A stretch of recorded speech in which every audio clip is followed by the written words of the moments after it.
भगवान भोलेनाथ ने कथाओं को सुनाना प्रारंभ किया। और वो कथा कोई और नहीं, वो अमर कथा कोई और नहीं बल्कि यही भागवत है। भगवान भोलेनाथ ने कथा सुनाना प्रारंभ किया। और महाराज कथा ऐसे नहीं चलती थी कि हम 3 घंटे आपको सुना दें या 4 घंटे आपको सुना दें, ऐसा नहीं। कथा प्रारंभ होती थी सुबह के सूर्योदय से और कथा विराम लेती थी शाम के सूर्यास्त को। इतनी लंबी कथा। और देखो तो सही, इतने समय में ना तो भगवान भोलेनाथ अपना आसन बदलते थे और ना मैया अंबिका अपना आसन बदलती थी। लेकिन महाराज इतने में तो हम 3 घंटे को हमें कथा सुनने को मिलती है, उसमें भी हम 10-15 आसन बदल लेते हैं। कभी पैर इस तरफ, कभी पैर उस तरफ, और कहीं बात नहीं बनी तो सीधा व्यासपीठ की तरफ। तो ये नहीं होना चाहिए, कथा सुनने का नियम है। और महाराज पहले दिन की कथा ने विराम लिया, सूर्यास्त हुआ, कथा ने विराम लिया। भगवान भोलेनाथ ने एक जोरदार जयकारा लगाया, बोले शंकर भगवान की। जैसे पहले दिन की कथा ने विराम लिया, उस कथा के प्रभाव से जो अंडा था उसमें जीव का प्रादुर्भाव हो गया, उसमें जीव आ गया। अगले दिन फिर कथा प्रारंभ हुई। और जब कथा प्रारंभ हुई शाम को सूर्यास्त होने लगा, कथा जैसी विराम लेने वाली थी तो भोलेनाथ ने फिर से जयकारा लगाया, बोले भक्तवत्सल भगवान की। और जैसे ही दूसरे दिन की कथा ने विराम लिया, कथा का प्रभाव हुआ कि जो जीव आया था वो बड़ा होने लगा। तीसरे दिन की कथा पुनः प्रारंभ हुई महाराज। और तीसरे दिन की कथा प्रारंभ हुई, सूर्यास्त होने को आया, कथा ने फिर विराम लिया, भोलेनाथ ने फिर जयकारा लगाया, बोले भागवत महापुराण की। और तीसरे दिन की कथा से महाराज जैसे जैसे जीव बड़ा होता जा रहा था, तीसरे दिन की कथा में अंडा चटक कर फूट गया। तो जो अंदर जीव था वो बाहर निकल आया। सो महाराज आज अब देखो 3 दिन की कथा तो उसने सुन ली, अगले दिन चौथे दिन की कथा होनी है। तो जो जीव था ना वो सुन के बड़ा बड़ा खुश हो रहा था, प्रसन्न हो रहा था, उसका हृदय गदगद हो रहा था। पता है क्यों? क्योंकि चौथे दिन में ना महाराज रसगुल्लों की कथा है।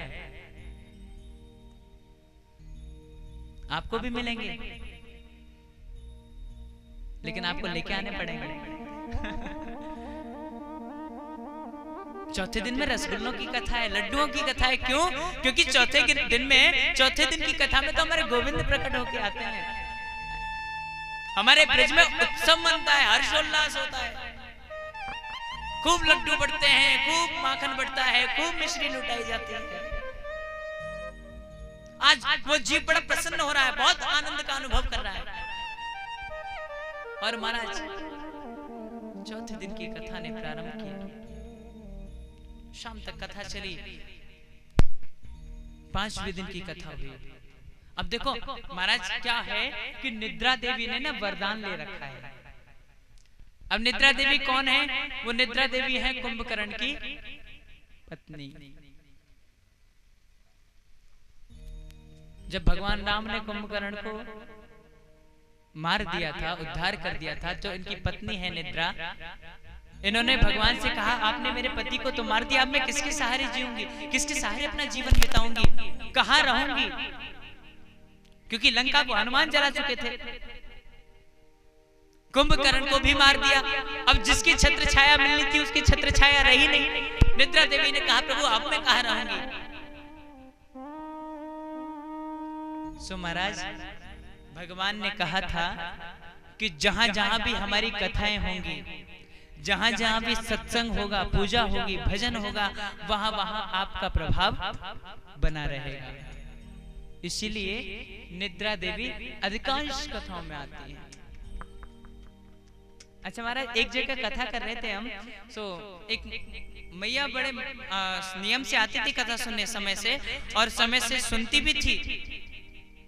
लेकिन जैसे ही वो कथा को 1-2 घंटा बीतता था तो मैया खड़ी होती, और बड़ा पंडाल था तो ये जो पाइप गड़े हुए बीच में भी थे लाइन से, 30 का पंडाल था तो बीच में भी पाइप लगे हुए थे। तो क्या करती वो मैया, खड़ी होती बीच कथा में और एक ऐसी जगह टटोलती जहां पीछे पाइप हो, और पाइप से कमर टेक के आराम से बैठ जाती। अब मैया बूढ़ी थी, चश्मा लगाती थी, नजर कमजोर थी, हम बड़े भाव से कथा सुनाते थे, सारे लोग सुनते थे, वो भी सुनती थी। और महाराज एक दिन हुआ क्या कि हम कथा विराम दे करके यहाँ व्यासपीठ से उतरे और निकल करके जा रहे थे, तो भी वो मैया हमारे पास आ गई। मैया ने कहा महाराज राधे राधे। हमने कहा राधे राधे मैया। बोले महाराज, हमने पूछा मैया कथा आपको कैसी लग रही है, कथा समझ में आ रही है कि नहीं आ रही?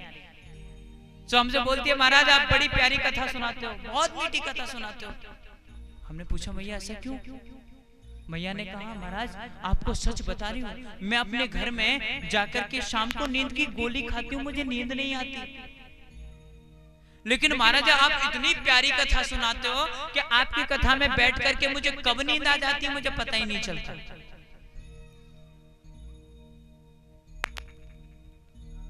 कहने का तात्पर्य है कि निद्रा देवी का विशेष प्रकोप रहता है। ऐसे ही भगवान भोलेनाथ जब मैया को कथा सुना रहे थे तो 5वें दिन की कथा में मैया को नींद आ गई, और जैसी नींद आ गई मैया तो सो गई। अच्छा, भगवान को ये अवगत कराने के लिए कि मैया कथा सुन रही है कि नहीं, तो मैया ओम शब्द का उच्चारण किया करती थी। जैसे हम कहानी सुनते समय बोलते ना ये शब्द उच्चारण करते हैं जिससे सामने वाला समझे कि हाँ सुन रहा है, तो मैया ओम का उच्चारण करती थी। लेकिन जब मैया को नींद आ गई तो ओम बोले कौन? अब पीछे तोता पड़ा था महाराज। अब तोते के सामने जो चीज बार बार घूम के आती तो तोता उसको कैच कर लेता है, उसको बोलना सीख जाता है। सो महाराज ऐसे ही जब मैया बार बार उनके सामने ओम ओम बोल रही थी तो तोता भी सीख गया। अब तोते ने सोचा कि अगर अब मैया को नींद आ गई है, मैया ने ओम बोलना बंद कर दिया तो बाबा कथा रोक देंगे, और कथा रोक देंगे तो कथा का आनंद समाप्त हो जाएगा। इसलिए अब क्या हुआ कि मैया तो हो गई शांत, पीछे से तोता ओम ओम का उच्चारण करने लगा। कथा निरंतर चलती रही। और महाराज जैसे भगवान भोलेनाथ ने 7वें दिन की कथा को विराम दिया और जोर से जयकारा लगाया, बोले बाल कृष्ण लाल की, इतनी भयंकर जय घोष हुई कि महाराज जो मैया अब तक नींद में सोई हुई थी अचानक से हड़बड़ा के उठी। हाँ हाँ बाबा फिर क्या हुआ? बाबा कहने लगे मतलब? बोले नहीं मैं तो सुन ही नहीं पाई, मैं तो आप सुन ही नहीं पाई, आप क्या सुना रहे थे, अब आगे बताओ ना क्या हुआ। भोलेनाथ ने कहा देवी आप नहीं सुन रही थी तो कथा सुन कौन रहा था? महाराज भोलेनाथ ने चारों तरफ नजर दौड़ाई और नजर दौड़ा करके क्या देखा कि पीछे बैठा एक तोता उस कथा को सुन रहा था। अब तो भोलेनाथ ने त्रिशूल उखाड़ लिया और त्रिशूल उखाड़ करके उस तोते को मारने के लिए दौड़े। और जैसे तोते ने देखा कि मुझे मारने के लिए दौड़ रहे हैं तो महाराज कैलाश से वो तोता उड़ चला। तोता आगे आगे उड़ रहा है, भगवान भोलेनाथ त्रिशूल लेके पीछे पीछे दौड़ रहे हैं। तोता आगे भोलेनाथ पीछे, और महाराज कैलाश से उड़ता उड़ता उड़ता उड़ता तोता बद्रीनाथ में आ गया। तो बद्रीनाथ में सम्यप्रास नाम की एक कुटिया में महर्षि वेदव्यास जी रहते हैं अपनी पत्नी विटुका देवी के साथ। लीला देखना भगवान की कितनी सुंदर है। जो विटुका देवी है ना व्यास जी की पत्नी, वो विटुका देवी अपने आंगन में खड़े होकर के केश काट रही है, बाल काट रही है। और महाराज उनको केश काटते काटते अचानक से जमाई आ गई, उबासी आ गई। और जैसे महाराज मैया ने जमाई लेने के लिए, उबासी लेने के लिए अपना मुंह खोला, उधर से तोता उड़ता हुआ आ रहा था। इधर मुंह खुल गया, उधर से तोता उड़ता हुआ आया और सीधा मैया के मुंह में प्रवेश कर दिया। कंठ से उतर के सीधा मैया के घर में आ गया, गर्भ में आके स्थित हो गए। अब पीछे से भगवान भोलेनाथ दौड़े दौड़े आ रहे हैं। तब तक वेदव्यास जी निकल आए। भोलेनाथ द्वार पर आए, अरे कोई है कुटिया में? व्यास जी बोले हाँ महाराज। जैसे सामने भोलेनाथ को देखा प्रणाम किया। बोले महाराज कैसे आना हुआ? बोले नहीं हमें ये बताइए क्या अभी आपने किसी तोते को देखा है इधर आते हुए? बोले बाबा देखा तो है। बोले अच्छा तो वो तोता गया कहाँ? बोले महाराज अभी अभी मेरी पत्नी के गर्भ में प्रवेश कर गया। बोले अच्छा तुम्हारी पत्नी के गर्भ में चला गया, उसको निकालो बाहर, हम उसको जीवित नहीं छोड़ेंगे। व्यास जी ने पूछा महाराज पहले ये तो बताओ उसने अपराध क्या कर दिया जो आप इतने क्रोधित हो रहे हो? भोलेनाथ ने कहा कि सुनो, वो हमसे अमर कथा सुन के आया है। व्यास जी ने जब ये शब्द सुने तो व्यास जी मुस्कुरा गए। व्यास जी कहने लगे महाराज एक बात बताओ, आप जैसे नाम के भोले हो ना वैसे स्वभाव में भी भोले हो। अब एक बात बताओ, जिस व्यक्ति ने अमर कथा सुनी नहीं ली है तो आप उसे मारोगे कैसे? भोलेनाथ की अब समझ में आया। बोले हाँ यार बात तो ठीक है, किंतु अब किया क्या जाए? सो महाराज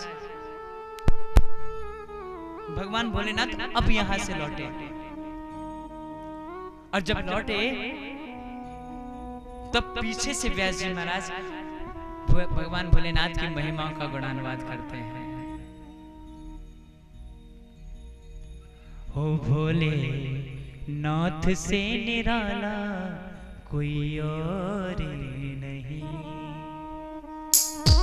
ऐसा डमरू बजाने वाला हो, ऐसा डमरू बजाने वाला और नहीं,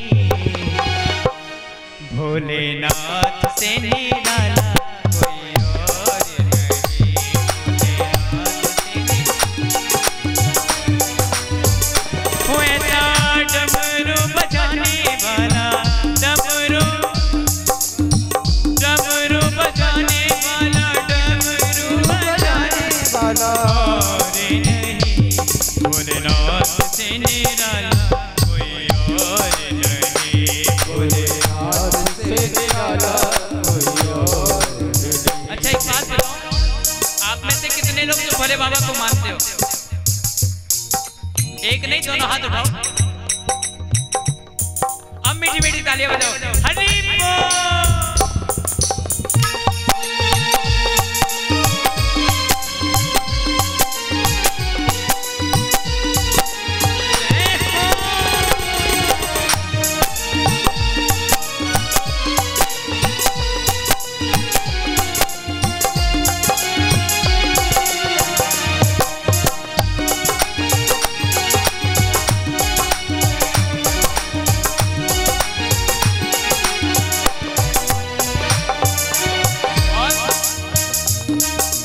उनका डमरू डम डम बोले, अगम निगम के भेद हैं खोले, अगम निगम के भेद हैं खोले, अगम निगम के भेद हैं खोले, उनका डमरू डम डम बोले, अगम निगम के भेद हैं खोले, अगम निगम के भेद हैं खोले, अगम निगम के भेद हैं खोले।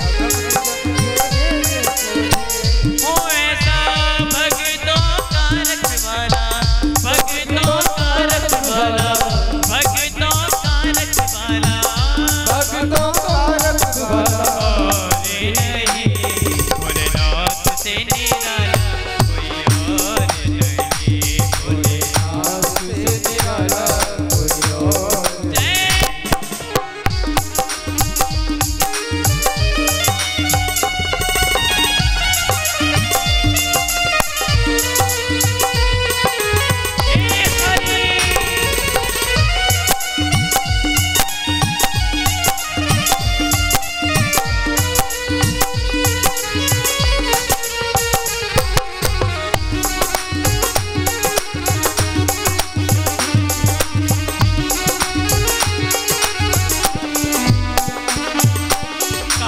जब जब करवट बदले पाप चमकते अगले पिछले,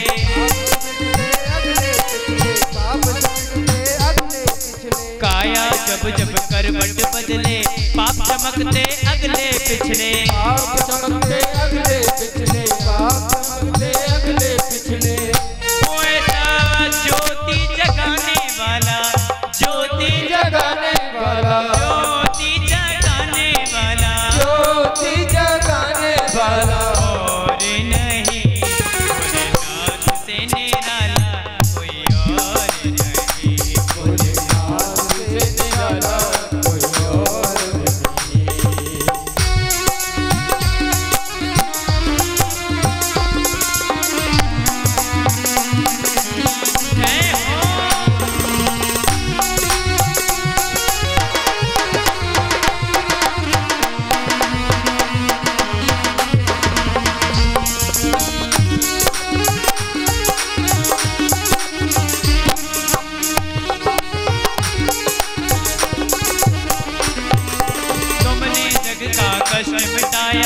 मुझको स्वामी क्यों बिसराया, मुझको स्वामी क्यों बिसराया, मुझको स्वामी क्यों बिसराया। तुमने जग का कष्ट मिटाया, मुझको स्वामी क्यों बिसराया, मुझको स्वामी क्यों बिसराया, मुझको स्वामी क्यों बिसराया।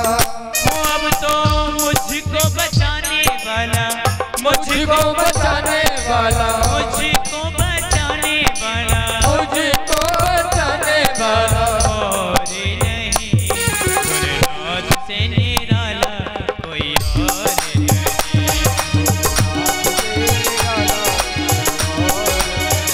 ओ ऐसा डमरू बजाने वाला, डमरू बजाने वाला, डमरू बजाने वाला, डमरू बजाने वाला और नहीं, भोलेनाथ से निराला कोई और नहीं।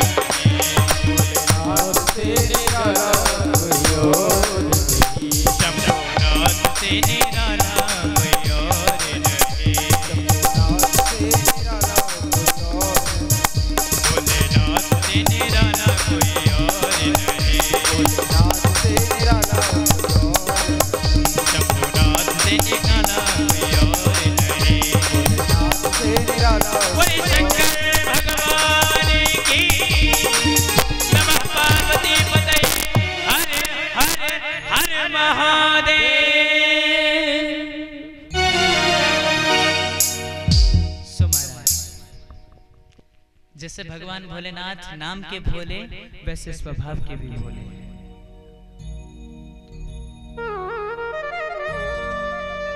आपने अभी कथा के अंतर्गत सुना कि वो जो शुक था, वो जो तोता था, वो मैया बिटुका के गर्भ में आके ठहर गया। आपको बताएं, वो तोता कोई थोड़े दिन के लिए नहीं, बल्कि पूरे पूरे 12 वर्षों के लिए, 12 वर्षों के लिए वो गर्भ में रहे।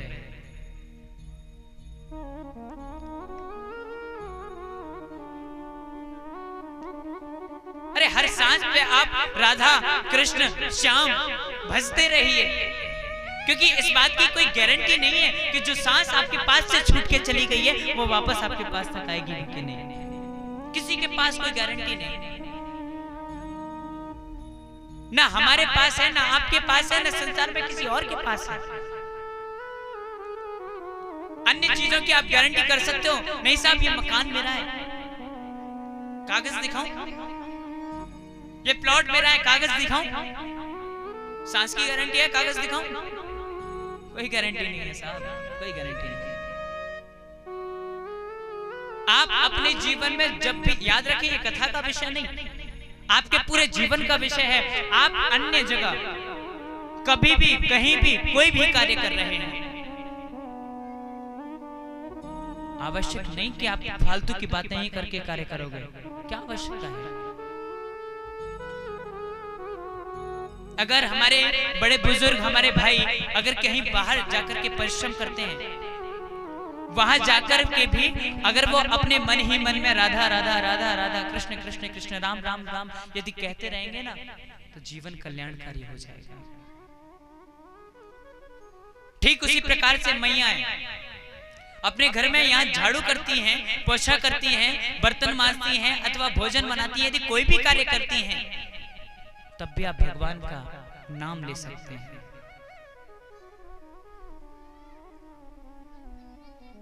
श्री गोस्वामी तुलसीदास जी ने रामचरितमानस में भी कहा है, कर से कर्म करहु विधि नाना, लेकिन मन राखो जहां कृपा निधाना। कर कहते हैं हाथों के लिए, कर से कर्म करहु विधि नाना। आपको जो काम करना है, जैसा काम करना है, आप करते रहो हाथों से, लेकिन मन राखो जहां कृपा निधाना। अपने मन को वहां रखो जहां अपने ठाकुर बसते हैं, जहां अपनी राधा रानी रहती हैं, जहां हमारा राम रहता है, वहां अपने मन को रखो। सब हमारा जीवन इसी प्रकार से गुजरता चला जाता है। एक दिन हमको जाकर के मौत आ जाती है, लेकिन हमको कभी राम नजर नहीं आता, हमें भगवान का नाम नजर नहीं आता, हमको सामने व्यवहार नजर आ जाता है। हमें हमारे घर में आए हुए रिश्तेदार अतिथि नजर आ जाएंगे, लेकिन इतनी दूर से आए हुआ ये ठाकुर नजर नहीं आता क्या? अरे जब आप सांसारिक लोगों से व्यवहार निभा सकते हो तो अपने भगवान से क्यों नहीं? याद रखना, इन रिश्तेदारों की, इन सगे संबंधियों की जरूरतों को पूरी करते रह जाओगे, इनको खुश करते रह जाओगे, लेकिन एक दिन जाकर किसी न किसी मौके पे ये भी आपका साथ छोड़ देंगे, ये भी आपसे रूठ जाएंगे। लेकिन याद रखना, अगर एक बार मन से भी आपने अपने ठाकुर को मना लिया ना, तो इस सगे संबंधी तो साथ छोड़ जाएंगे, लेकिन ये ठाकुर आपका साथ नहीं छोड़ेगा। आप दुनिया को अपना बनाते रहना, आप चाहे जिससे व्यवहार निभाते रहना, लेकिन एक समय पे अगर ये दुनिया भी आपके साथ खड़ी हो जाएगी ना, और मेरा ठाकुर आपके साथ नहीं है, तो आपका कुछ नहीं हो सकता। और एक स्थान पर आकर के ये पूरी दुनिया आपसे अलग हट जाए, लेकिन आपके साथ आपका ठाकुर है, तो पूरी दुनिया आपके आगे आगे झुकेगी, पूरी दुनिया झुकेगी। और मान लो पूरी दुनिया आपके साथ है, हमारा ठाकुर ही आपके साथ नहीं है, तो साहब पूरी दुनिया के साथ साथ आप भी झुकोगे। ये तो ऐसा दरबार है। हमारे देश की सबसे बड़ी पोस्ट भी आकर के इसके सामने झुक जाती है, तो साहब हम और आप किस खेत की मूली हैं? किस खेत की मूली हैं साहब? ये व्यवहारिकता निभाना खाली समय में किसी को कोई मनाही नहीं, लेकिन जितने दिन कथा चले, जितने समय आप कथा में बैठो, आपका मात्र और मात्र ध्यान कथा का होना चाहिए। मात्र और मात्र आपकी नजरों में ठाकुर रहना चाहिए, मात्र और मात्र आपके हृदय में वो भगवान की छवि रहनी चाहिए। ऐसी कथा करने से क्या फायदा? ऐसे कार्यों को करने से क्या फायदा महाराज, जिसका आप कोई लाभ ना ले सके? ये मौके तो बड़े नसीबों से मिलते हैं, बड़े किस्मतों से मिलते हैं। ये बहुत बड़ा प्रारब्ध है, इसको यूं ही गंवाना नहीं चाहिए महाराज।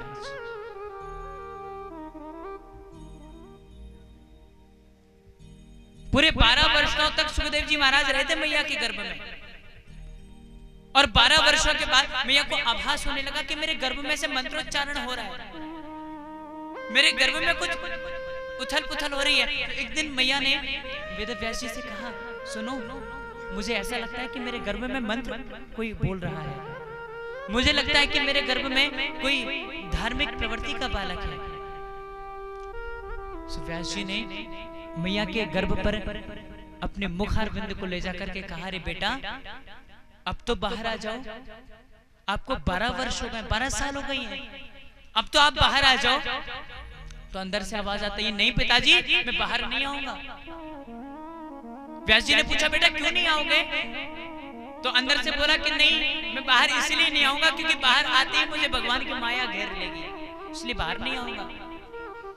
व्यास जी ने कहा, मैं तुम्हें विश्वास दिलाता हूँ, भगवान की माया तुम पर कोई प्रभाव नहीं करेगी, तुम बाहर तो आओ, देखो तुम्हारी मैया को कष्ट होता है, तुम बाहर तो आओ।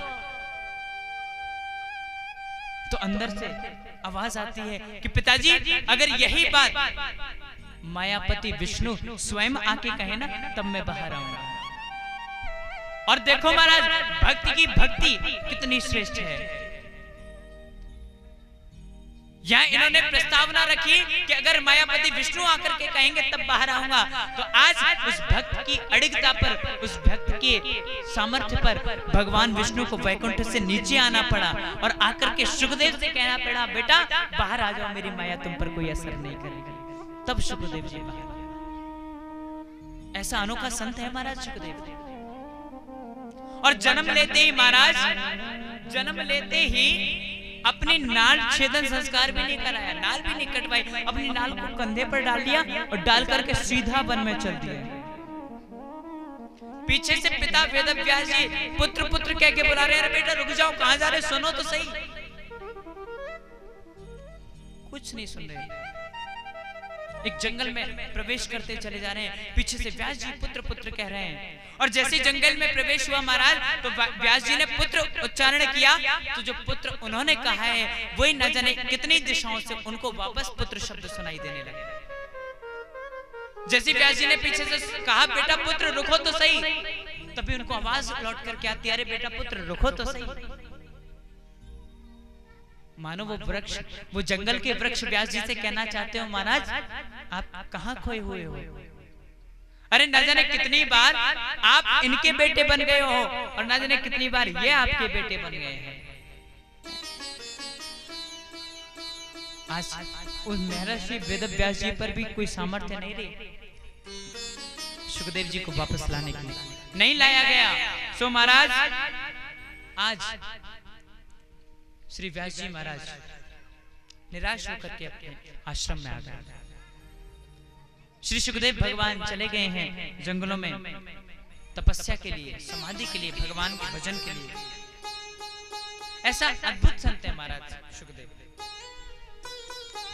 भगवान सुखदेव को प्रणाम करने के बाद श्री सूत जी महाराज अब ऋषियों के प्रश्नों के उत्तर दे रहे हैं। देखो, समस्त ऋषियों ने सबसे पहला प्रश्न किया था कि मानव के लिए परम धर्म क्या है? कोई कहता है पूजा करना धर्म है, कोई कहता है दान करना धर्म है, कोई कहता है परिक्रमा करना धर्म है। आखिर धर्म क्या है?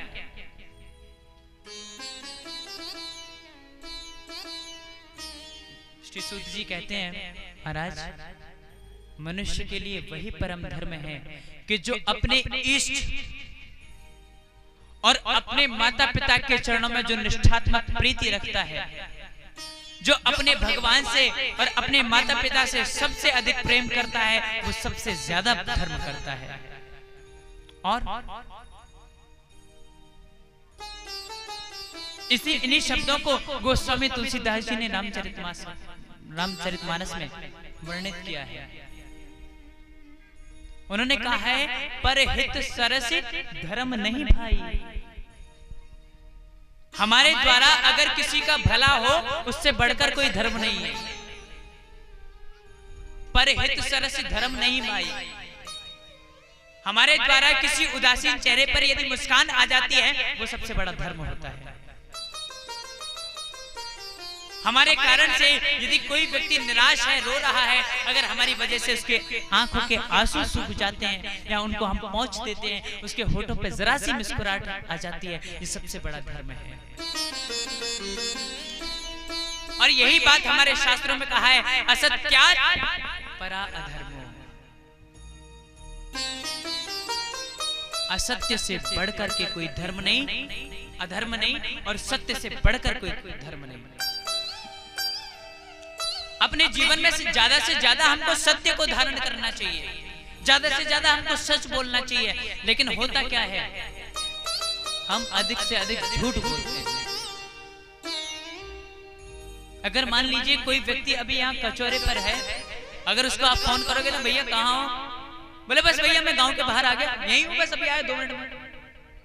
तो सबसे पहले झूठ का कारण ये फोन ही बन जाता है। क्यों महाराज? तो हमें प्रयास करना चाहिए हमारे जीवन में अधिक से अधिक सत्य आए और हमारे द्वारा किसी का कल्याण हो, किसी का हित हो, किसी को हमारे कारण प्रसन्नता मिल जाए। ये सबसे बड़ा धर्म है। दूसरा प्रश्न किया गया कि मंदिर में जाते हैं पूजा करने के लिए, सबसे बड़ा कौन है, किसकी पूजा करें?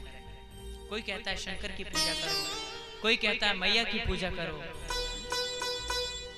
कोई कहता है बिहारी की पूजा करो। आखिर करें किसकी? देखो, हमारे जीवन में अपना एक इष्ट होता है जिसको हम बहुत ज्यादा प्रेम करते हैं, बहुत ज्यादा हमारा जिससे लगाव होता है। कुछ लोग भगवान भोलेनाथ को बहुत ज्यादा मानते हैं और कुछ लोगों का सर्वस्व मैया होती है ना? और कुछ लोगों का सर्वस्व केवल ठाकुर होता है, जैसे हम। हमारा कोई नहीं, केवल हमारा ठाकुर। अब आप सोच रहे होंगे कि इष्ट हैं तो अन्य देवी देवता कहाँ गए? ऐसा नहीं है साहब। हमारे धर्म में 33 कोटि देवी देवता हैं और हर एक व्यक्ति का अपना एक इष्ट होता है जिससे वो बहुत ज्यादा लगाव रखता है, जिससे बहुत ज्यादा प्रेम करता है। आप हर मंदिर में जाइए, हर भगवान के आगे जाकर के शीश नवाइए, हर भगवान के चरणों में जाकर के प्रणाम करिए, हर भगवान की पूजा करिए, किसी के लिए मनाही नहीं है।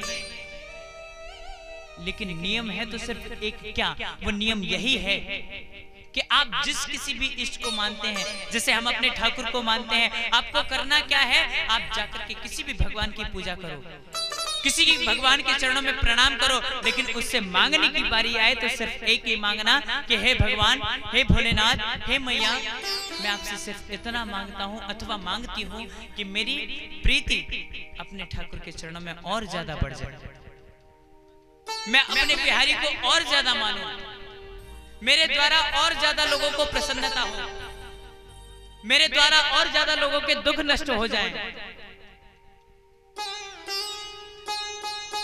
ये मांगना चाहिए। तो बड़ा कौन? बड़ा वो जो हमारे इष्ट है।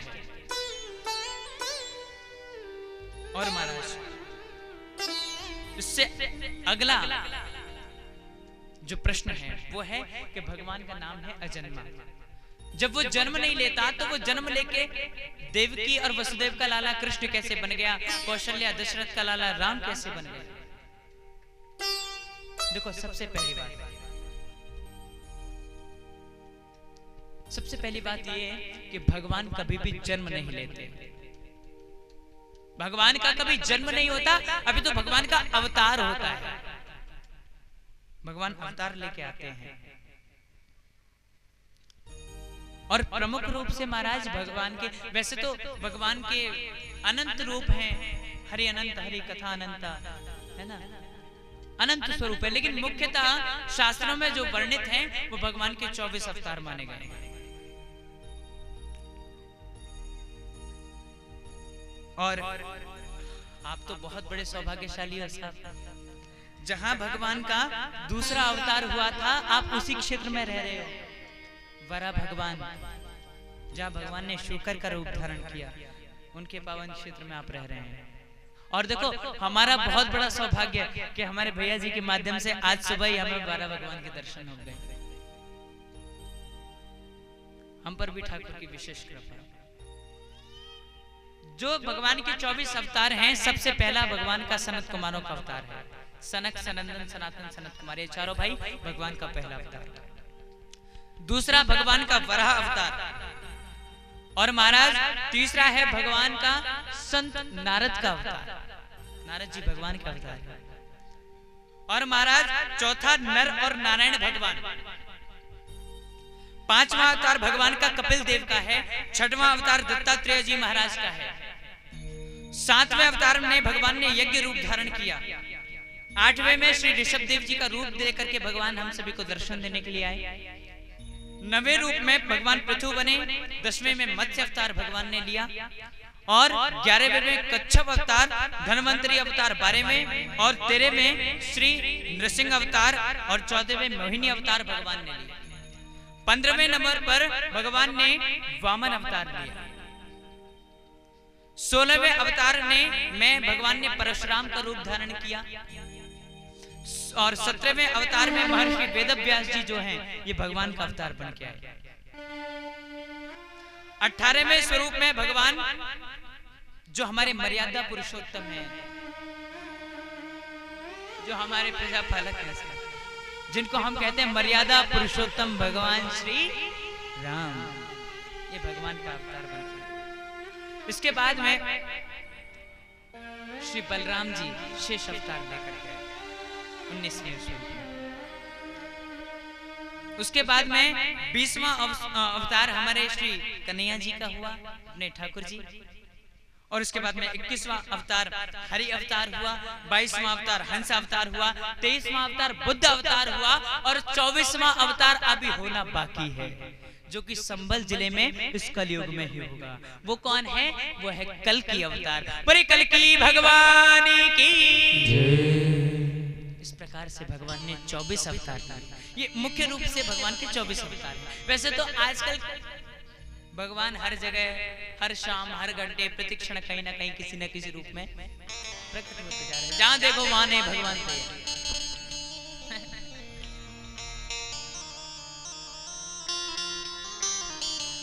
बहुत गंभीर विषय। महाराज इस प्रकार से भगवान के 24 अवतार हैं। इनमें से प्रमुख 2 अवतार हैं जो पूर्ण रूप से माने गए। जो पूर्ण अवतार है भगवान के वो दो ही हैं, पहला राम और दूसरा कृष्ण। ये राम कृष्ण के दो अवतार परिपूर्ण अवतार हैं। अब तो इन दोनों में कोई अंतर नहीं है। देखो राम कृष्ण दो एक हैं, अंतर नहीं निमेष। लेकिन अंतर है तो क्या? बोले इनके नयन गंभीर हैं तो इनके चपल विशेष। भगवान राम और श्याम के अवतारों में अंतर नहीं है। अंतर है भी तो क्या? बोले अंतर ये है कि भगवान राम के जो नेत्र हैं उनके नैनों में गंभीरता है, क्योंकि वो मर्यादा पुरुषोत्तम है ना, और इनके नैनों में चपलता है, चंचलता है, क्योंकि ये लीला पुरुषोत्तम है। वो मर्यादा पुरुषोत्तम तो ये लीला पुरुषोत्तम। इस प्रकार से भगवान के समस्त अवतारों का विषय श्री सूत जी महाराज ने समस्त ऋषियों को सुनाया। और महाराज उधर श्री सुखदेव भगवान का प्राकट्य हुआ। अब सुखदेव जी का धरती पर मृत्युलोक पर आने का एक उद्देश्य था। क्या उनका नियम, उनका उद्देश्य था भागवत धर्म का प्रचार करना, भगवान का प्रचार करना, प्रसार करना।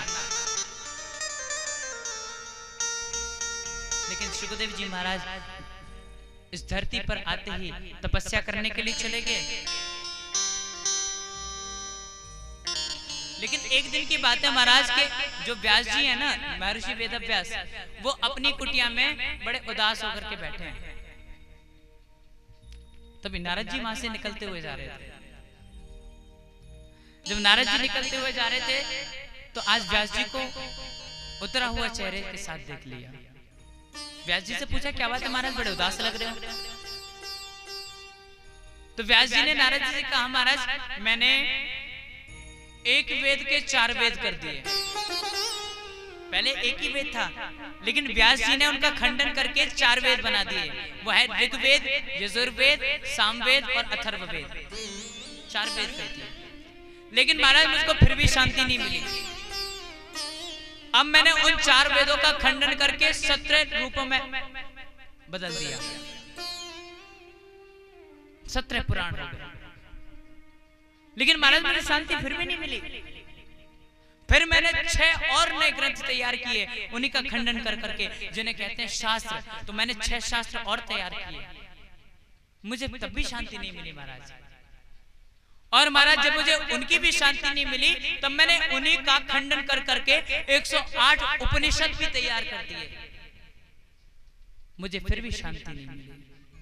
आज मैं बड़ा उदास हूं। अब करूं तो करूं क्या? मेरी वृद्धावस्था हो चुकी है, मैं कुछ नहीं कर सकता। आज श्री नारद जी महाराज ने जो चतुश्लोकी भागवत अपने पिता ब्रह्मा से ली थी, वही चतुश्लोकी भागवत आज श्री वेदव्यास जी महाराज को उन्होंने सौंप दी और कहा व्यास जी आप इनका खंडन करो, इनका विस्तार करो।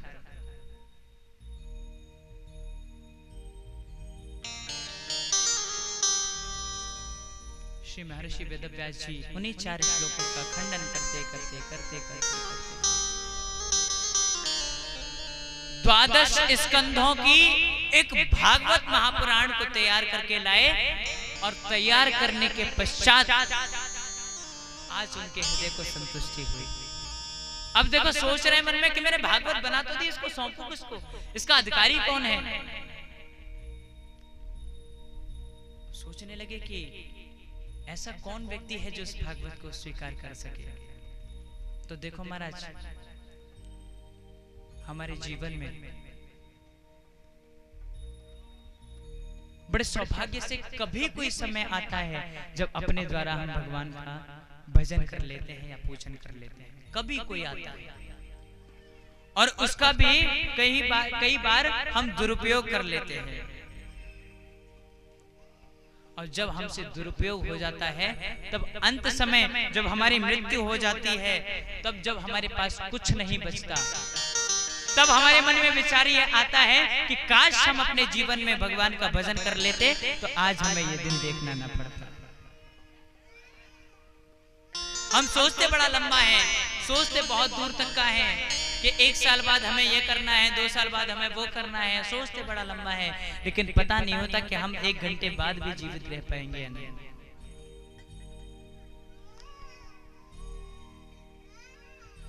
कुछ पल की जिंदगानी एक रोज सबको जाना, बरसों की तू क्यों सोचे, पल का नहीं ठिकाना। बरसों की तू क्यों सोचे, पल का नहीं ठिकाना। कुछ पल की जिंदगानी एक रोज सबको जाना, बरसों की तू क्यों सोचे, पल का नहीं ठिकाना। बरसों की तू क्यों सोचे, पल का नहीं ठिकाना।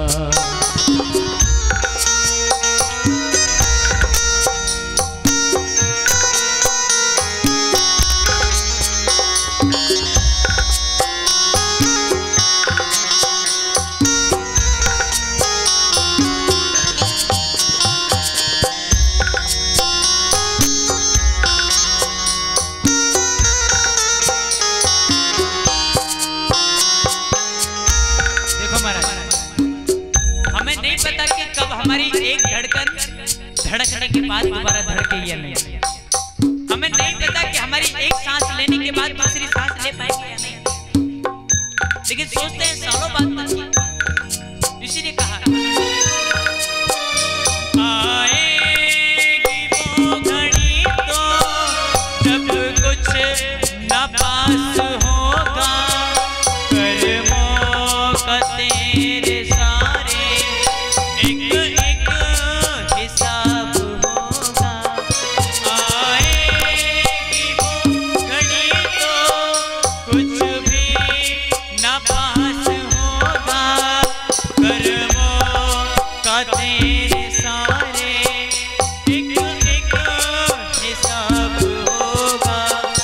ये सोच ले अभी तो, ये सोच ले फिर वक्त ये न आना, बरसों की तू क्यों सोचे, पल का नहीं ठिकाना। बरसों की तू क्यों सोचे, पल का नहीं ठिकाना।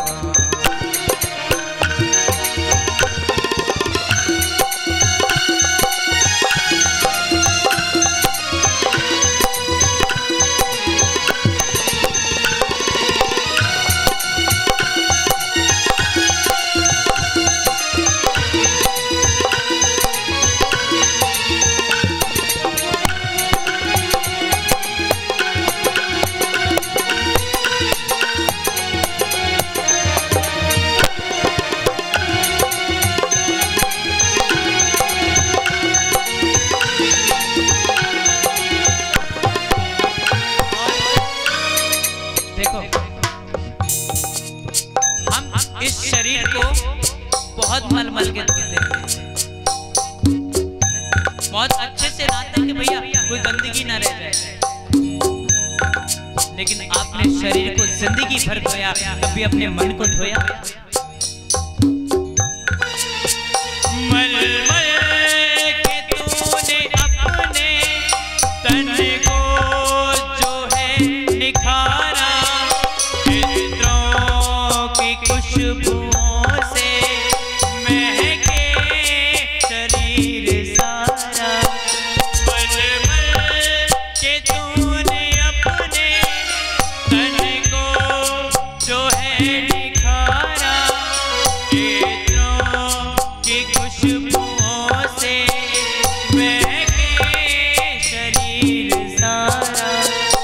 काया न साथ होगी, साथ होगी, जब हम अपनी देह को छोड़ देंगे तब ये शरीर साथ नहीं होगा, हमारे हमारे साथ क्या होगा, हमारे द्वारा की हुई पुण्य हमारे साथ होगा। काया न साथ होगी, काया न साथ होगी, ये बात न भुलाना। बरसों की तू क्यों सोचे, पल का नहीं ठिकाना।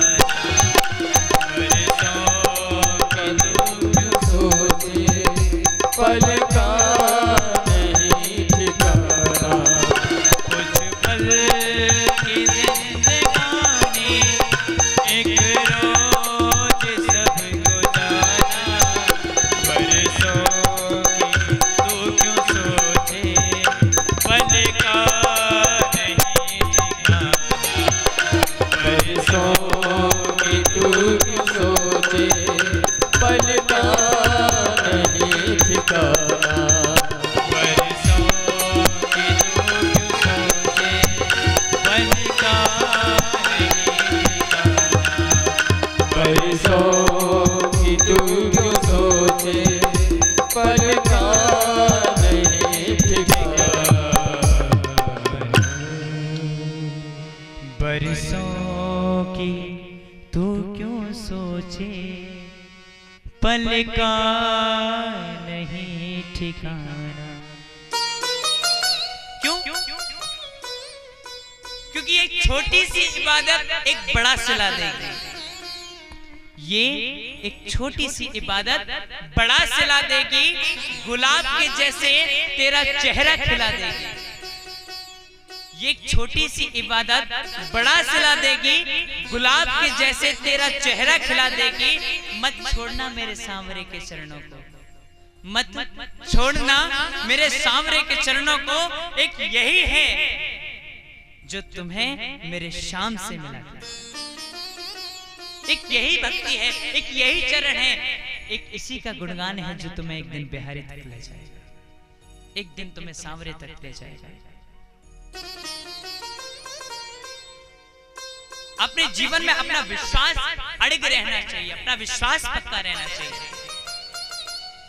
हम विश्वास करते हैं लेकिन करते आधा अधूरा है।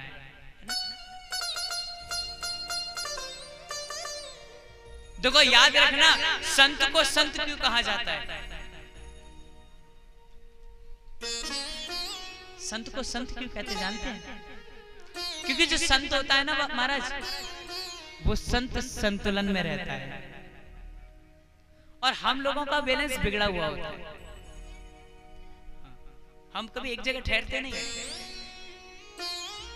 देखो हम अगर काम पड़ जाए तो बिहारी जी को देख लेते हैं और जब काम खत्म हो जाता तो फिर संसार को देख लेते हैं। तो महाराज हमारे ही बैलेंस बिगड़ा हुआ है तो कैसे कृपा होगी? और संत को संत इसलिए कहते हैं क्योंकि बैलेंस एकदम स्थिर है, वो संतुलन में है। अगर वो समाज में भी रहे ना तो हर व्यक्ति के अंदर अपने बिहारी का ही दर्शन करता है। लेकिन हम बिहारी जी के दर्शन करने वृंदावन मंदिर में चले जाएंगे, लेकिन वहां पर भी हम संसार को देख लेते हैं। इसीलिए संत को संत कहा जाता है। व्यास जी सोचने लगे मैं भागवत को दूं किसको, किसको सुनाऊं, कौन है इससे सुनने का अधिकारी? सो महाराज मन में विचार आया कि मेरा बेटा है ना शुकदेव, उससे बड़ा अधिकारी और कोई नहीं इस भागवत को सुनने का। लेकिन उसको बुलाया कैसे जाए? सो महाराज व्यास जी ने एक उपाय निकाला। अपने छोटे छोटे शिष्यों को कुछ मंत्र याद कराए और मंत्र याद कराने के बाद में महाराज कहा कि जाओ जहां जाकर के मेरा बच्चा तपस्या कर रहा है, समाधि में है, जाकर के इन मंत्रों को वहां गाना। एक श्लोक की एक लाइन छोटे छोटे बच्चों को रटा दी और बच्चों को भेज दिया। आज वो छोटे छोटे नन्हे मुन्ने बच्चे गए हैं वहां जहां पर संत श्री सुखदेव जी अपने ध्यान में व्यस्त हैं। वो बच्चे गए और जाकर के उन्होंने रटाया हुआ श्लोक गाना प्रारंभ किया। वर्हा पीडम नटवर वपुः कर्णियो कर्णिका बिभ्रद्वासः कनक कपिशम वैजयंती चमाला। एक श्लोक रटाया था, एक आधा श्लोक रटाया था, ये लाइन रटाई थी, जाकर के बच्चों ने सुना दी, गाने लगे बार बार इसी को, वरहा पीडम नटवर बपू, बार बार रटने लगे। और जैसे ही महाराज इन श्लोकों की लाइन सुखदेव जी के कानों में गई, देखो इसमें इस लाइन में ना भगवान के श्रृंगार रस का वर्णन है, भगवान कितने सुंदर हैं, कितने सुंदर कमल जैसे, कमल की पंखुड़ियों जैसे कोमल कोमल भगवान के चरण हैं। उससे ऊपर उठे भगवान के चरणारविंद कितने सुंदर हैं। थोड़ा और ऊपर उठे भगवान का कटिप प्रदेश कितना सुंदर है, कितना सुंदर पीतांबर भगवान ने धारण किया हुआ है। उससे ऊपर उठे भगवान के गले में वैजयंती माला पड़ी है, वैजयंती माला, कितनी सुंदर, कितनी मन लुभावनी सुहावनी माला है। थोड़ा सा और ऊपर उठे महाराज, जो नीचे चरणों से लेकर के यहाँ तक की स्थिति में नहीं घायल होता ना, वो ऊपर आने वाली स्थिति में घायल हो जाता है, क्योंकि इससे ऊपर भगवान की वो मीठी मीठी मुस्कुराती हुई मुस्कान है। और जो इससे भी बच जाए, उससे ऊपर भगवान के वो कटीले रसीले सुंदर नैना है, जिन नैनों से वो व्यक्ति को घायल कर देते हैं। देखो अपने जीवन का बात बताएं, हमें भी न पीने का शौक था और न पिलाने का शौक था, हमें भी न पीने का शौक था और न पिलाने का शौक था, हमें तो सिर्फ नजरें मिलाने का शौक था साहब। और नजरें भी हम इनसे मिला बैठे जिन्हें सिर्फ अपनी नजरों से पिलाने का शौक था, सिर्फ अपनी नजरों से पिलाने का शौक था। और महाराज जो व्यक्ति मुस्कान से बच जाए, वो भगवान की निगाह से नजर से नहीं बच सकता। इतनी सुंदर, इतनी रसीली मत भरी अखियां हैं हमारे ठाकुर। भगवान के श्रृंगार रस का वर्णन है इस श्लोक में। सुखदेव जी ने सुनकर के आंखें तो खोली, मन में भाव आया, इतना भी सुंदर कोई हो सकता है? अरे होगा कोई इतना सुंदर, कोई बात नहीं, हमें तो अपने भगवान से मतलब। महाराज फिर से सुखदेव जी ने आंखें बंद कर दी, फिर समाधि में लीन हो गए।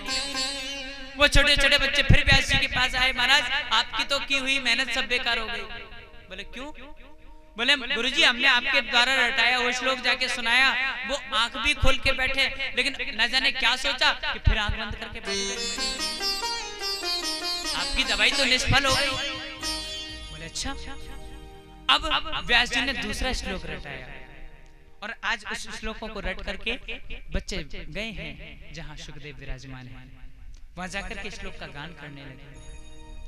अहो वकीयं स्तनकालकूटं जिधांसया पाये यदाप्य साध्वी लेभे गतिं धात्युचित्तां ततोऽन्यं कं वा दयालुं शरणं व्रजेम। अरे देखो तो सही वो पूतना जो अपने स्तनों पर कालकूट नाम का विष लगा के आई, जहर लगा के आई, भगवान को मारने का प्रयास किया, लेकिन देखो भगवान की महिमा, भगवान ने भी उसको वो गति प्रदान की जो कुछ समय बाद मैया यशोदा को देनी थी, वो आज सबसे पहले पूतना को दे दी। इतनी बड़ी महिमा। बताओ अपने शत्रु को भी कोई ऐसा कर सकता है? जो व्यक्ति भगवान को मारने आया हो, जो स्त्री भगवान को मारने के लिए आई हो, उसी स्त्री को भगवान ने वो गति दे दी जो मैया यशोदा के मरने के बाद यशोदा को मिलनी थी। और हम लोग तो यशोदा मैया को बड़ा सौभाग्यशाली कहते हैं ना, मैया तू बड़ी सौभाग्यशाली है जिसने अपने हाथों से भगवान का लालन पालन किया।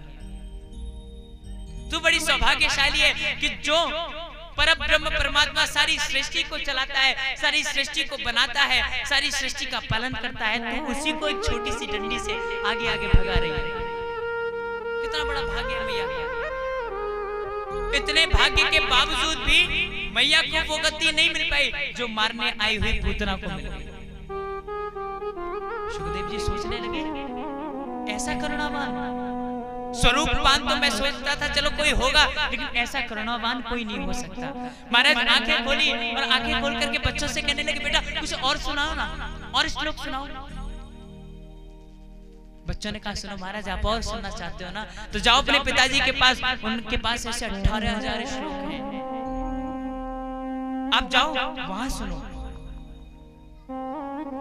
अब तो महाराज सुखदेव जी से जरा भी नहीं रोका गया। सुखदेव जी भागते भागते गए और पिताजी के चरणों में लेट गए। पिताजी जो श्लोक आपने इन बच्चों को रटाए मुझे सुना दीजिए। सुखदेव व्यास जी कहने लगे मैं जानता हूं मेरा बच्चा इसका अधिकारी है, मैं जानता हूं मेरे बच्चे ने काम को जीत रखा है, क्रोध को जीत रखा है, लेकिन ये समाज नहीं जानता। इस समाज को जनाने के लिए महाराज वेदव्यास जी ने जनक जी महाराज को सूचना भिजवा दी। जनक जी महाराज के पास सूचना भिजवाई कि महाराज मेरा बच्चा सुखदेव आपके पास आएगा, आपको इसकी परीक्षा लेनी है किसने काम को जीता है या क्रोध को जीता है कि नहीं, काम और क्रोध को इसने जीता है कि नहीं। और सुखदेव जी से कह दिया बेटा तुम पहले जनक जी के पास जाओ, पहले वहां वेदांत पढ़ के आओ, उसके बाद तुम इन श्लोकों को सीखना। अब ललक लग चुकी थी महाराज श्लोकों की, सीखना था, इसलिए हामी भर दी, हाँ मैं जाऊंगा उनके पास वेदांत पढ़ने। आज श्री सुखदेव जी वेदांत पढ़ने के लिए जनक जी के पास गए। सूचना पहले जनक जी को मिल गई थी, इसलिए द्वारपाल ने अंदर जाके महाराज को सूचना दी महाराज सुखदेव जी आ गए हैं। तो जनक जी ने क्या काम किया, जनक जी ने कहा सुनो उनसे जाकर के कह देना कि जनक पर अभी 5 दिनों तक समय नहीं है, वो बाहर द्वार पर खड़े होकर के हमारी प्रतीक्षा करें। आज सुखदेव जी द्वार पर खड़े हैं,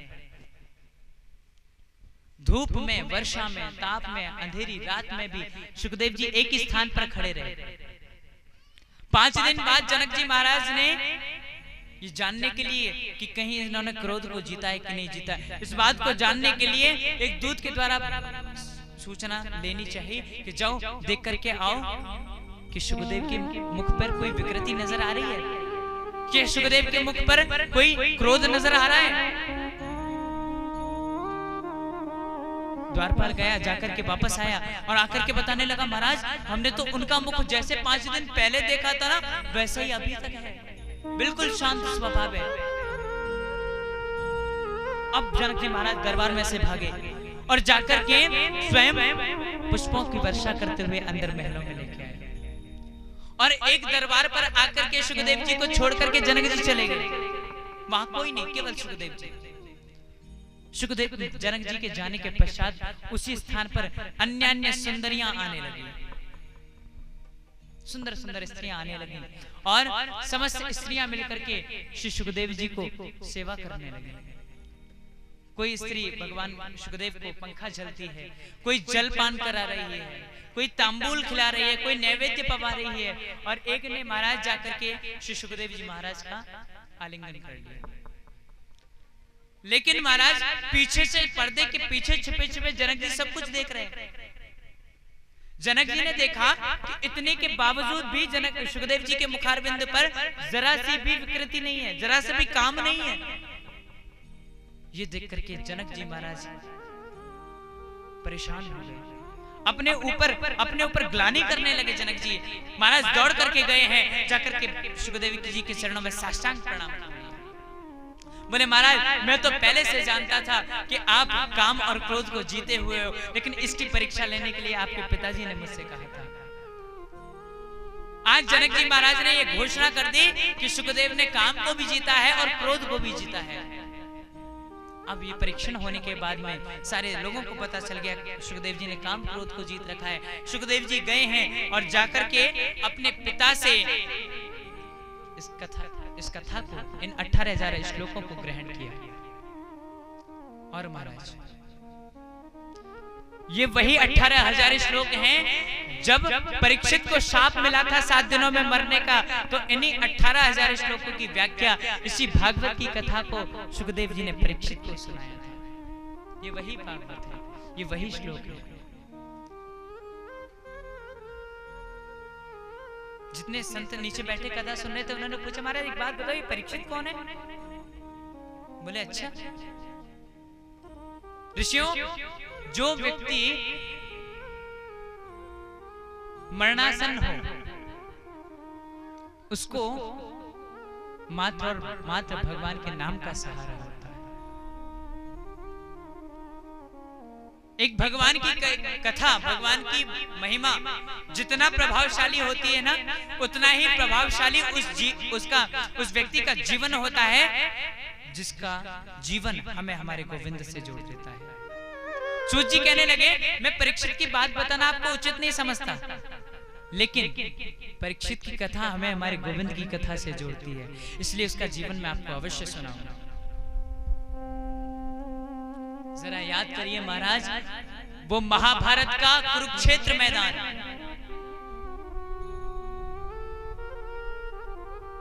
जहां कौरव और पांडवों का युद्ध चल रहा है, और उस युद्ध में आकर के न जाने कितने बच्चे अनाथ हो गए, न जाने कितनी स्त्रियां विधवा हो गई, कितनों की सुहाग उजड़ गए। वो ऐसा मैदान न जाने कितने लोगों की बलि ले गया। और महाराज, जब पांडवों ने मिलकर के समस्त कौरव वंश को नष्ट कर दिया, उसी कुरुक्षेत्र के मैदान में संध्या काल में दुर्योधन भी घायल अवस्था में पड़ा है। भीम ने उनकी जंघा पर गदा से प्रहार कर करके उनको घायल कर दिया है। बड़े बड़े गिद्ध उस जगह घूम रहे हैं, और वो तड़पता हुआ दुर्योधन, वो दर्द से कराता हुआ दुर्योधन अपने पास से उन गिद्धों को भगाने का प्रयास करता है।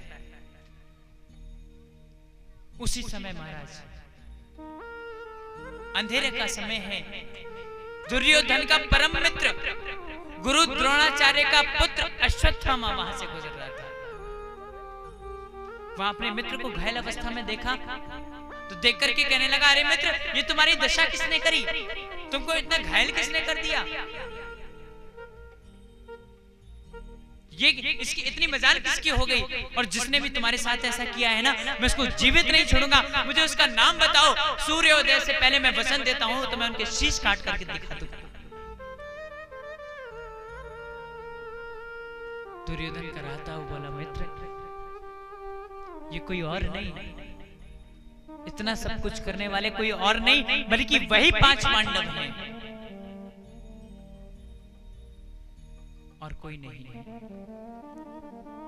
अश्वत्थामा ने कहा, अच्छा, उन पांडवों की ये मजाल कि मेरे मित्र को घायल करके गए हैं, मैं तुम्हें वचन देता हूं मित्र कि सुबह सूर्योदय से पहले उन 5 के सिर ला करके तुम्हें दिखा दूंगा। आज महाराज, अश्वत्थामा ने प्रतिज्ञा कर ली, और प्रतिज्ञा करने के बाद वहां पहुंच गया तलवार लेकर जहां पांडवों का शिविर लगा हुआ था, जहां पांडव दिन भर युद्ध करने के पश्चात रात्रि में विश्राम किया करते थे।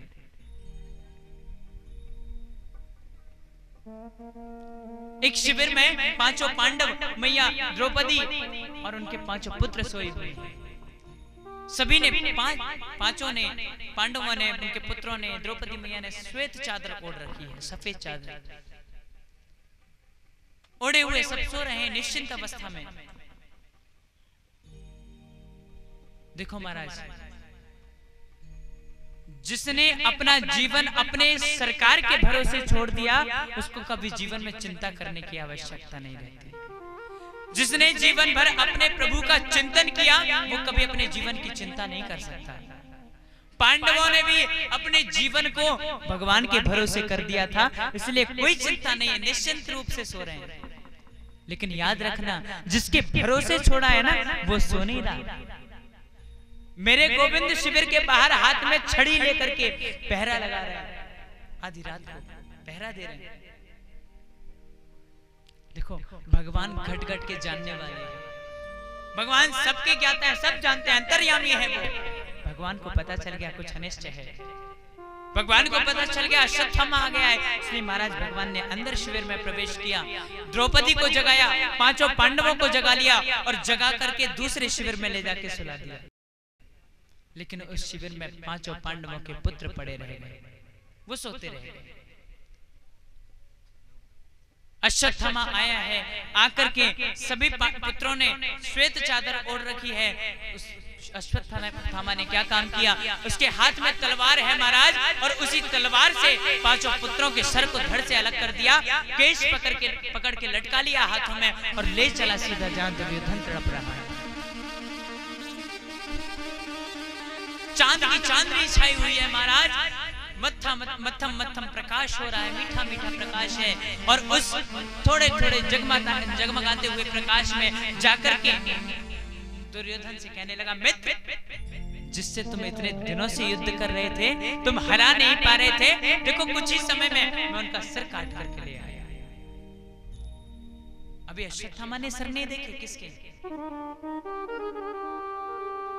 दुर्योधन एक बार को तो संकुचित हो गया, बोले जिसको मैं इतने दिनों से नहीं हरा पाया, जिसको मैं इतनी बड़ी सेना लेकर नहीं हरा पाया, तो अकेला जाकर के उनके सर कैसे काट लाया? और काट भी लाया तो मुझे दिखा तो सही, मैं भी तो देखूं। और महाराज जैसे अश्वत्थामा ने वो हाथ में लगे हुए पांचों सिर प्रकाश की ओर किए, जैसी दुर्योधन की नजर उन सरों पर पड़ी, अब तो महाराज वो दुर्योधन फूट फूट करके रोने लगा, गुरही की भांति क्रंदन करने लगा। अश्वत्थामा से कहने लगा, महाराज मित्र तूने मेरे साथ ये अच्छा नहीं किया। अरे मेरे मन में अभी तक ये भाव था कि बेशक मैं जीवित नहीं रहूंगा, लेकिन हमारे वंश में कोई जीवित नहीं रहेगा, लेकिन ये जो पांडवों के पुत्र थे ना, कम से कम ये तो हमें बाद में पानी देने के लिए बचते, ये तो हमें तर्पण कर देते, ये तो हमें मरने के बाद में हमें हमारा किनका दे देते। किंतु आज तूने हमसे वो अधिकार भी छीन लिया, तूने हमसे वो सब भी छीन लिया। आज महाराज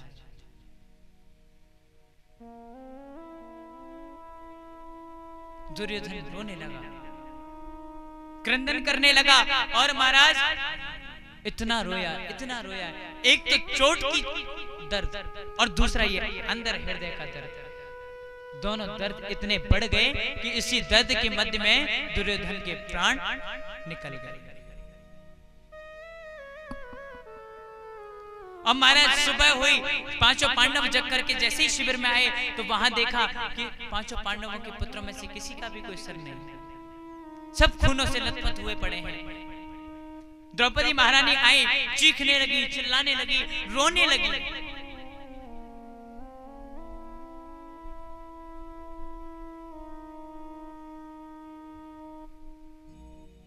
ये आज मेरे साथ अच्छा नहीं है। मैंने अपने जीवन को, अपने जीवन के सपने जिसके साथ संजोए थे, आज उसी को मेरे साथ से छीन लिया। ये अच्छा नहीं है। भगवान ने बता दिया ये अश्वत्थामा का कृत्य है। अर्जुन ने संकल्प किया, द्रौपदी तुम बिल्कुल मत रो, मैं आज संकल्प करता हूँ, आज प्रतिज्ञा करता हूँ कि आज सूर्यास्त से पहले वो अश्वत्थामा, चाहे वो आकाश में छुप जाए या पाताल में, शाम तक तुम्हारे चरणों में हो। आज प्रतिज्ञा करके गांडीव उठा करके भगवान द्वारिकाधीश को रथ पर सवार करके आज गोविंद को लेकर के अर्जुन चले हैं अश्वत्थामा को पकड़ने। उधर ये बात अश्वत्थामा को पता चल गई कि अर्जुन मुझे पकड़ने आ रहा है, मुझे मारने आ रहा है। अब तो अपने बचने के लिए महाराज उस अश्वत्थामा ने ब्रह्मास्त्र चला दिया, और ब्रह्मास्त्र चलाने के पश्चात जैसे अर्जुन ने ब्रह्मास्त्र को अपनी ओर आते देखा तो अर्जुन तो घबरा गए। अर्जुन हाथ जोड़ के खड़े हो गए, प्रभु अब आप ही बताओ मैं क्या करूं, ये ब्रह्मास्त्र मेरी ओर आ रहा है, ये मुझे मार देगा, जीवित नहीं छोड़ेगा।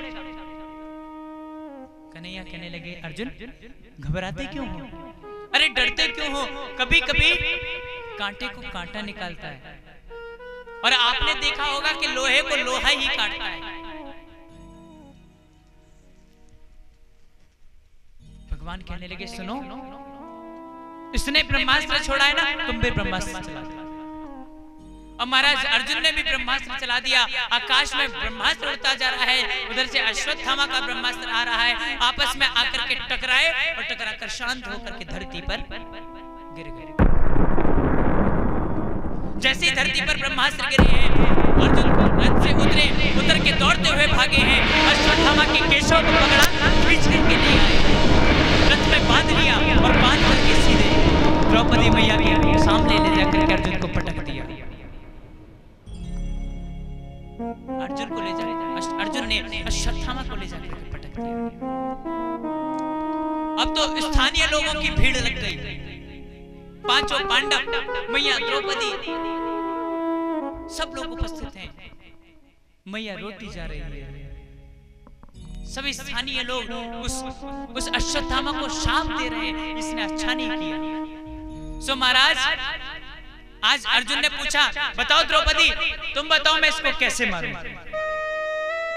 अगर आज तुम ये कहोगी ना कि इसके टुकड़े कर करके कुत्तों को खिला दे, मैं आज वो भी करूंगा। इसके शरीर के टुकड़े कर करके गिद्धों को खिला दूंगा, कुत्तों को खिला दूंगा। तो बताओ इसको कैसे मौत दूं? आज महाराज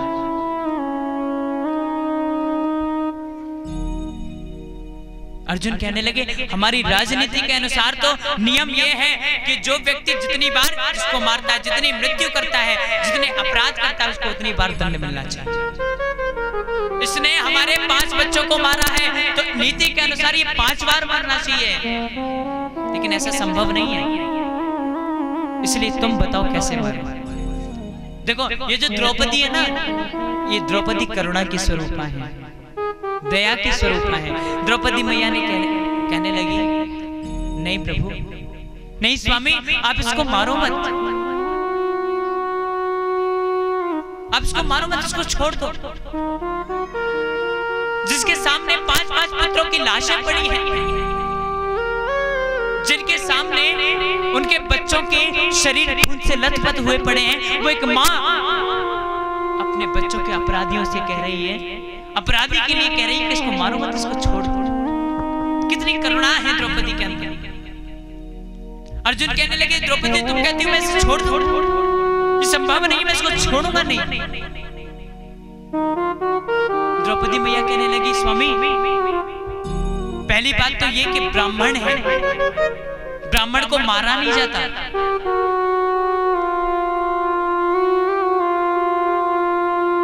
कभी ब्राह्मण को मारना नहीं चाहिए।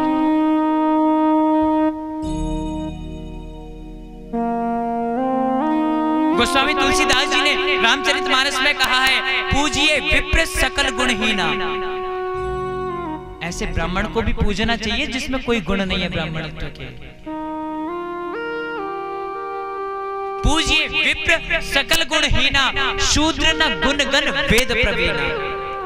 ऐसे ही नहीं कि जो वेदों का प्रवीण है, जो शास्त्रों का पुराणों का ज्ञाता है, उसी को पूजा रहे। नहीं नहीं, जो जन्म से ब्राह्मण है ना, उसके लिए बहुत बड़ा सौभाग्य है, वो भी पूजने के योग्य है। मैया द्रौपदी कहने लगी, इसको मारो मत, इसको छोड़ दो, ये ब्राह्मण है। और दूसरा नंबर बात कि ये तुम्हारा गुरु पुत्र है, गुरु द्रोणाचार्य का पुत्र है ना, इसको मारो मत।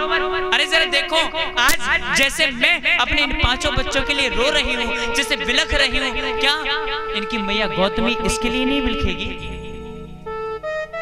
मेरे पास तो इनके बाद में आप लोग हो जिनके सहारे अपना जीवन बिता सकती हूँ, लेकिन मैया गौतमी के पास तो वो भी सहारा नहीं है, क्योंकि द्रोणाचार्य तो महाभारत में ही मर चुके हैं।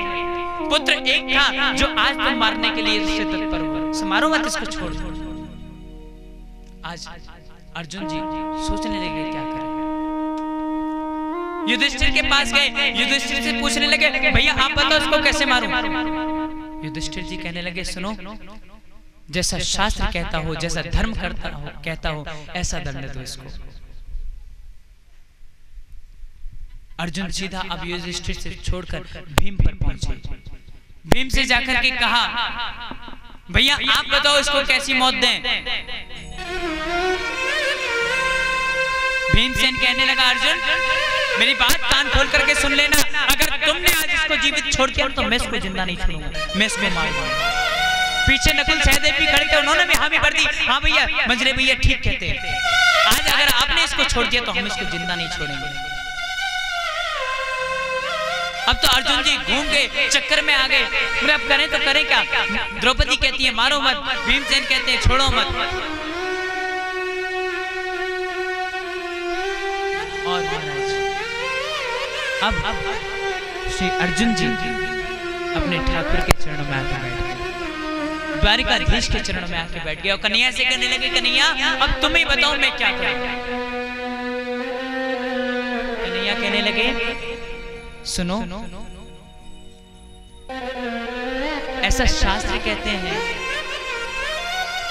ब्रह्मबंधुर्न हन्तव्यम् आतातायि बधान्हणः मयैवो भयमाम्नातं परिपाह्येन शासनम्। ब्रह्मबंधुर्न हन्तव्यम्, ब्राह्मण को कभी मारा नहीं जाता, और आताताई बधान्हणः, आताताई को कभी छोड़ा नहीं जाता। तो देखो, अश्वत्थामा ब्राह्मण भी है और बच्चों को मारा इसलिए आताताई भी है। अर्जुन फिर चक्कर में पड़ गए। भगवान कहने लगे, सुनो अर्जुन, इसको मारो भी मत, इसको छोड़ो भी मत। जैसे भीमसेन ने भगवान की बात को सुना ना, तो भीमसेन मुस्कुराकर कहने लगे, वाह वाह वाह न्यायाधीश वाह, आप जैसे जज दो चार और इस देश में हो जाए तो इस देश का कल्याण तो खुद ही हो जाएगा। ये भी कोई न्याय हुआ कि इसको मारो भी मत, इसको कोई छोड़ो भी मत। अरे जो बात है साफ साफ बताओ। देखो, न्याय भीमसेन की समझ में नहीं आया, लेकिन अर्जुन की समझ में आ गया। क्योंकि मैं आपको बताऊं, जब तक किसी बात को बताने वाले के लिए हमारे मन में कोई आदर या सम्मान का भाव नहीं है, तब तक उसके द्वारा बताई हुई कोई भी बात हमारी समझ में नहीं आती।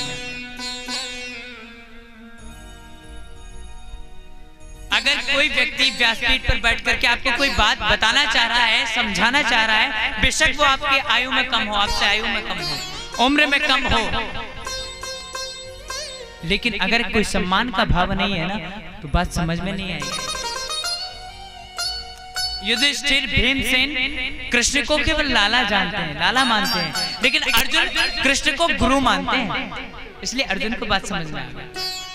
अर्जुन ने क्या काम किया? अपनी तलवार को निकाला, महाराज आज उस अश्वत्थामा की आधी दाढ़ी मोड़ दी, आधी मूंछ मोड़ दी, आधे बाल सर के गायब कर दिए, और उसके मस्तक पर एक मणि थी, एक तीर के नोक से उस मणि को निकाल लिया और धक्के देख करके सभा से बाहर कर दिया। अब देखो, अश्वत्थामा को इस बात की प्रसन्नता होनी चाहिए कि मुझे पांडवों ने मारा नहीं, छोड़ दिया। हालांकि काम मैंने मरने वाला किया था, इनके 5 बच्चों को मारा था, लेकिन फिर भी इन्होंने मुझे छोड़ दिया, मारा नहीं। ऐसा नहीं हुआ, उसको ईर्ष्या हो गई, उसको द्वेष हो गया। अच्छा, मेरा इतना बड़ा अपमान किया पांडवों ने, इस बात का परिणाम उसको भुगतना पड़ेगा। सो महाराज, पांडवों की जो पुत्र वधू है उत्तरा, क्योंकि अभिमन्यु महाभारत में मारे जा चुके थे, उनकी पत्नी थी उत्तरा। अश्वत्थामा सोचने लगा कि पांडवों के वंश में आगे और कौन है। तभी उसको याद आया कि जब अभिमन्यु आया था चक्रव्यूह में लड़ने के लिए, तब हमने सुना था कि इसकी पत्नी गर्भवती है। इसका मतलब अब पांडवों के वंश में वही बालक है जिन पांडवों के वंश को आगे चलाएगा। सो महाराज, घर ही बैठे बैठे आज उस उत्तरा के गर्भ पर उस अश्वत्थामा ने ब्रह्मास्त्र चला दिया, उस गर्भ को नष्ट करने के लिए, उस बालक को मारने के लिए। आज महाराज देखो, एक माँ का वात्सल्य कितना बड़ा होता है। माँ की ममता कितनी बड़ी होती है। जग में प्रेम कर सकते हैं एक दूसरे से, ममता कर सकते हैं एक दूसरे से, माँ और पुत्र जैसी संबंध किसी में नहीं हो सकते। आज उस उत्तरा को पहले से ही आभास होने लगा कि मेरे गर्भ पर कोई अग्नि का गोला चला आ रहा है, मेरे गर्भ को नष्ट करने के लिए कोई अग्नि आ रही है मेरी ओर। उसको पहले ही आभास हो गया। उसी समय महाराज हमारे श्री द्वारिकाधीश पांडवों को महाभारत जिताने के बाद में द्वारिका जाने को तैयार है।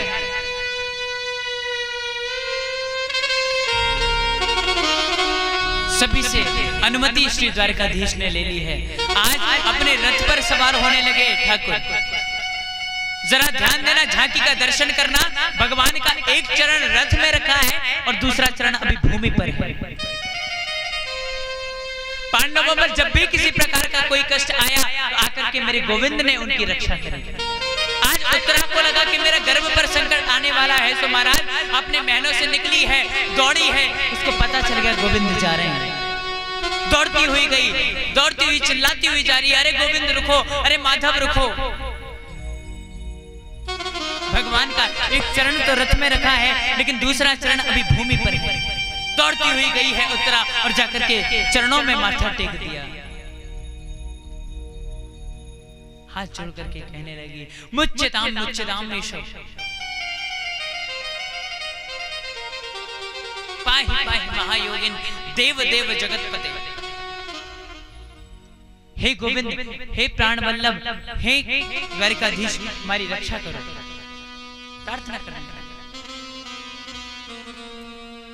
मेरे गोविंद ने हाथ पकड़ करके उत्तरा को उठाया, पूछा देवी क्या कष्ट है तुम्हें, क्या परेशानी है? उत्तरा कहने लगी माधव, मुझे ऐसा लगता है जैसे कोई मेरे गर्भ को नष्ट करने के लिए आ रहा है। मुझे ऐसा लगता है जैसे कोई अद्भुत शक्ति मुझे मारने के लिए आ रही है। लेकिन प्यारे, मैं मर जाऊं मुझे दुख नहीं होगा, मैं मर जाऊं मुझे कोई कष्ट नहीं होगा, लेकिन मेरे गर्भ में जो बालक है ना, इसको हानि नहीं होनी चाहिए, क्योंकि पांडवों के वंश में मात्र यही बालक है जो बाद में इनको पानी दे सके। रक्षा करो गोविंद, रक्षा करो। आज मेरे गोविंद ने उत्तरा को खड़ा कर लिया, आंखें बंद करवा ली उत्तरा की। उत्तरा से कहा देवी अपने हृदय में मात्र भाव प्रकट करो।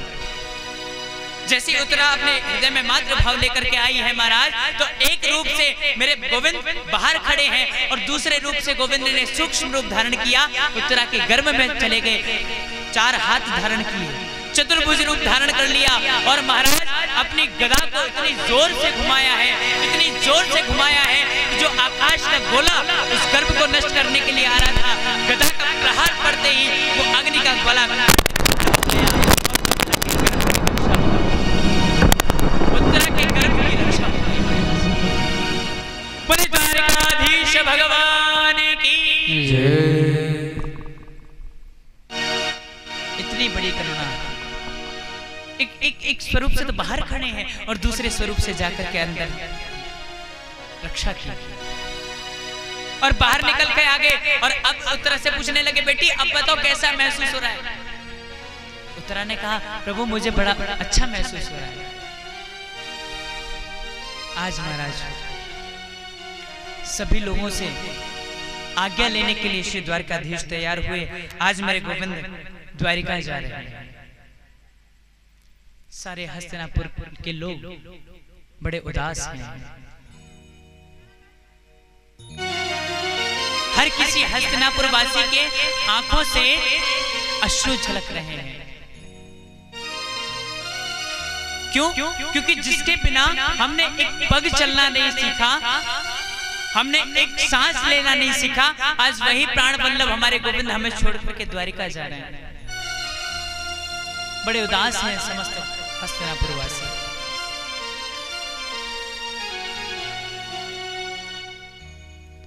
सभी लोगों से आज्ञा लेने के बाद पीछे मैया कुंती खड़ी हुई थी भीड़ में। मैया कुंती पर जैसी भगवान की नजर पड़ी तो भगवान ने कुंती मैया से कहा कि बुआ मैं द्वारिका जा रहा हूं, मुझे आज्ञा दे दो, आशीर्वाद नहीं दोगी क्या? और जैसे महाराज भगवान ने बुआ कहा तो मेरे कुंती मैया कहने लगी गोविंद लाला यही बात तो तुम्हारी बड़ी निराली है, यही बात तो तुम्हारी बड़ी प्यारी लगती है। क्यों? अरे किसी को बुआ बनाते हो, किसी को फूफा बनाते हो, किसी को चाचा, किसी को चाची बनाते हो, किसी को दादा बनाते हो, किसी को दादी बनाते हो, लेकिन महाराज तुम यही भूल जाते हो कि सबके परदादा परमपिता परमेश्वर तुम ही हो। इतना सब होने के बावजूद भी मुझे बुआ कह रहे हैं। अरे तुम तो भगवान हो, भगवान। गोविंद कहने लगे बुआ मुझे भगवान बता रही है। अरे देखो तो सही बुआ मुझे भगवान बता रही है। गोविंद ने कहा अच्छा बुआ अगर मैं भगवान हूं ना तो एक काम कर, मैं भगवान होने के नाते आज आपको एक अवसर देता हूं, आज मुझसे जो मांगेगा मैं उसको दूंगा। आज महाराज सबसे पहले अर्जुन के पास भगवान गए। अर्जुन मांगो, क्या मांगते?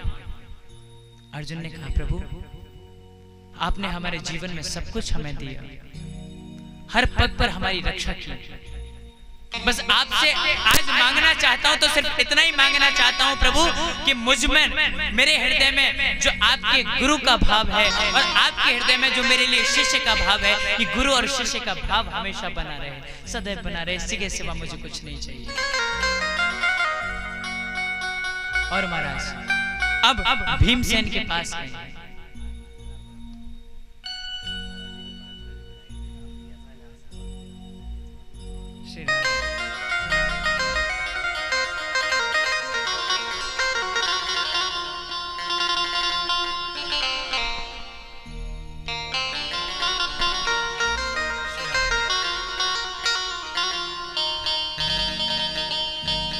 ये हम सभी के मध्य विधायक श्री यशपाल सिंह जी के नाती हम सभी के मध्य आए। ये अच्छा, तो ये विषय तो आप हमारी ठाकुर जी से यही कामना है कि महाराज जिस प्रकार से इन लोगों के अंदर ऐसी पदवी पाकर भी अपने धर्म के प्रति ये लोग अडिग हैं, अपने भगवान के चरणों में इनका अनुराग है। ठाकुर जी से यही प्रार्थना है, भगवान इनके जीवन में, इनके वंश में आगे जितनी भी उत्पत्तियां हों, सब इसी प्रकार से धार्मिक, अपने धर्म के प्रति अग्रसित होने चाहिए। बस यही प्रार्थना है।